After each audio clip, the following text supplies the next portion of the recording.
ومن بين الوصفات اللي كيعجبوني بوشيره ولا المخمار الجري، كل واحد شنو كيسميه كيجي رائع ناجح من اول تجربه. شوفوا معايا كي كيجي عن قرب، راه كيجي مفشفش وناجح من اول تجربه. بالنسبه للمكونات في القصعه كنديروا 3 زلايف من دقيق الفينو اولا دقيق القمح الصلب، زلافه من الدقيق الابيض، معلقه كبيره من الخميره الفوريه او خميره الخبز، معلقه صغيره ديال الملح، وواحد المعلقه صغيره كذلك ديال العسل. كنجمعوا العجينه ديالنا بالماء اللي كيكون دافي. في الاول كنعجنوها وكنقصحوا شويه العجينه، وحنايا كنضيفوا الماء وكندلكوا العجين ديالنا حتى كتولي مرخوفه بالشكل الموضح في الفيديو. ضروري كتدلك مزيان اولا كتستعملوا العجانه. كنغطيو العجين ديالنا وكنخليوه حتى كيخمر وكيتضاعف الحجم ديالو. ودائما كنستعينوا بزيت نباتي نشكل منهم كريات، انا درتهم كبار، ممكن ديروهم على حسب الحجم اللي بغيتو.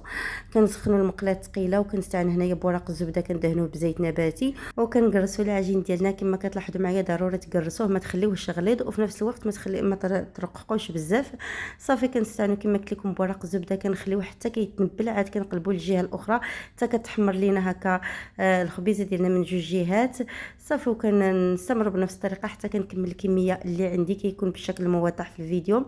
مباشره كندوزو نحضروا الزبده. خديت هنايا الزبده البلديه مع شويه ديال الزعتره والعسل، كندوبوهم وكنصفيوهم هكا، كنسقيو بهم المخمر ديالنا وكنقدموه بالصحه والراحه.